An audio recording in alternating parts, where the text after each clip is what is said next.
It's an interesting time to be in the energy industry, and I think we're at the forefront of making sure that prosperity continues and that we're able to take advantage of the benefits of artificial intelligence, or as been said here, applied intelligence, to drive efficiencies, to drive productivity, and also to provide the global south the energy that they need.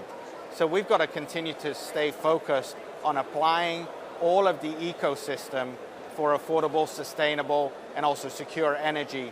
And that's the role that we play as a technology company, taking the elements of CCUS, geothermal, the continuation of oil, continuation of gas, and it's an all of the above strategy. And this is really about energy expansion in a way that is conscious of society's needs. We meet today, Lorenzio, in a difficult and challenging time with so many uncertainties around us. The US elections, the geopolitical tensions, the weakening global demand, and what you discussed yesterday about the huge potential demand that will come from AI when it comes to electricity consumption. So let's break them down, discuss one by one. What's your take on what will shape the demand going forward? You said it perfectly. We live in a very complicated world, and leading an energy technology company means that you need to focus on the long term and what's happening from a macro perspective. Put aside the short-term volatility, we know that energy demand is increasing, and over the course of the next 15 years, it's expected to rise by over 10%. AI, data centers, is one of the increasing usage of energy.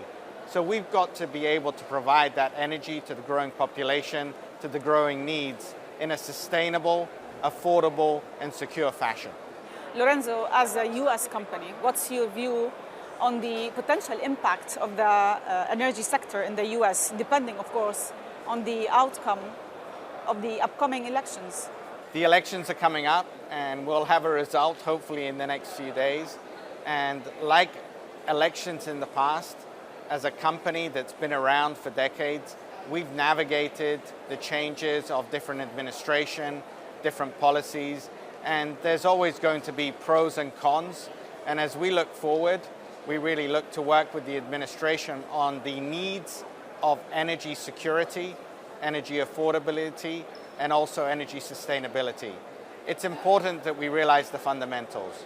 We need energy to continue to develop economically and provide prosperity. So our role is really to convey that communication and work with either of the winners on making sure that that's the policy that gets implemented. So good Q3 results, orders are great, holding at a solid levels. Tell me more about the regions that are contributing most to this demand internationally versus the US. Thank you for the few 3Q results. They were spectacular, and a huge support by all the team members of Baker Hughes to achieve them. As we look at the outlook of 24, we remain with what we said at the beginning of the year. We see that international continues to grow at the high single digits. North America, again, if you look at reduced activity, is slightly down. And as we look to next year, we see 25 really being similar to 24 from an activity level. And so that will mean that international continues to grow slightly in the low single digits, and North America continues to be subdued to flattish. And we see activity, though, overall being much the same as in 24. Lorenzio, let's talk about the new HQ here in Abu Dhabi and the new manufacturing center. Tell us more about them. I'm excited to say that we're continuing to expand the presence of Baker Hughes in the UAE. And we just opened our newest facility, and it's a continuation of what we announced in 2020 with the movement of our global headquarters of surface pressure controls to the UAE and a facility in Abu Dhabi. It is 46,000 square meters. We are recruiting 100 Emiratis to work in the technology of wellheads. We have castings, forgings, the latest CNC machines, and we're providing not only for the UAE, and ADNOC, but also for the GCC and exporting from here. It's another addition to our business. You met with Egypt Minister of Petroleum to advance energy transition and boost oil and gas production. Tell us more about that as well. Egypt is a country that is going through its own changes. They have opportunity for, again, developing some of their brownfield as well as greenfield. They also have renewables as a focus area. There's an increasing demand for energy, and we're working proactively with the ministry and also companies locally to make sure that they have the energy security.